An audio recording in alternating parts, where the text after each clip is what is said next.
Ay mabuti at ito ba ang kalooban ng Diyos? Is this the truth? Is this good? Is this the will of God?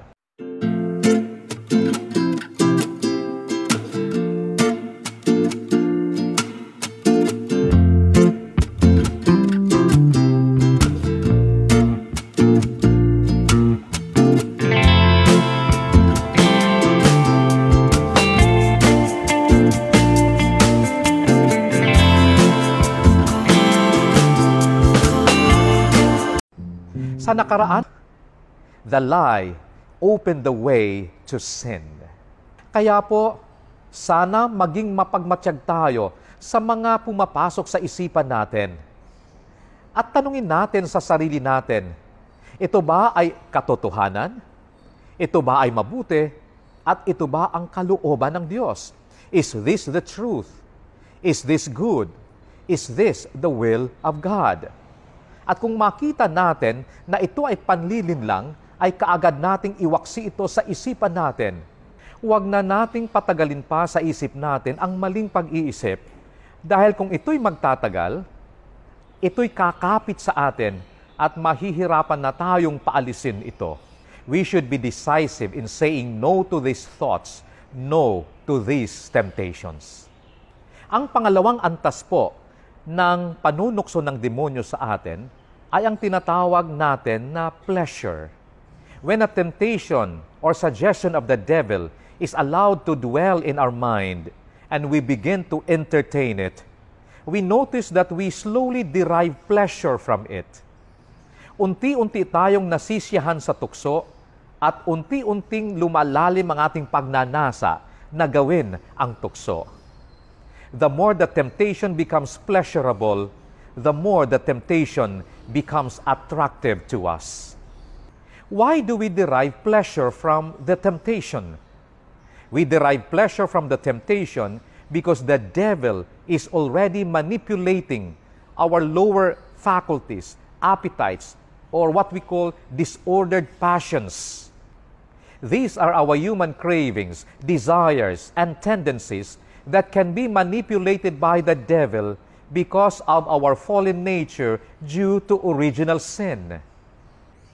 Kaya po pag nag-alangan tayo na putulin kaagad sa isipan natin ang tukso, this will give signal to the lower faculties or appetites to continue to seek pleasure and to wallow in it, when in fact, we are dangerously being led by the demon already deeper and deeper into that temptation. As we slide deeper into the experience of pleasure from the temptation, we get attached to the temptation and we get obsessed by it. Dito ay unti-unting natatabunan ng pagnanasa ang tamang pag-iisip natin. Dito ay unti-unting natatabunan ng pagnanasa ang ating moralidad. What happens next is that our bodies also react. Unti-unti ding nasisiyahan ang ating katawan dahil sa kasiyahan na ibinibigay ng tukso. Halimbawa ho, diabetic ka at mataas ang sugar count mo at tinutukso ka ng demonyo na kumain ng ice cream. Kung hindi po natin puputulin kaagad ang temptation na ito, ay unti-unting masisiyahan ang katawan mo habang iniisip mo ang isang galon na ice cream na kakainin mo. You derive pleasure from it. Sarap na sarap ka habang iniisip mo ang ice cream. Not fully understanding that the devil has already started to get hold of you. And so the body starts to react and craves for ice cream also. You will notice your mouth going dry, and the craving for ice cream becomes more intense that the temptation cannot be controlled anymore. At ito po ang pangatlong antas ng panunukso ng demonyo sa atin, ang tinatawag natin na consent o pagbibigay pahintulot ng ating kalooban sa tukso. Finally, with full consent, ay bumigay tayo sa tukso. Ginawa natin ang masamang iminumungkahi ng demonyo at dito ay nagkasala tayo. Alalahanin po natin na pwede din po tayong magkasala sa ating isipan Kung ito'y masama, nasisiyahan tayo at paulit-ulit nating pinaglalaruan sa ating isipan. Dito po sa tatlong antas ng panunukso ng demonyo sa atin, suggestion, pleasure, consent, dito po nangyayari ang spiritual warfare. Dito po nangyayari ang bakbakan.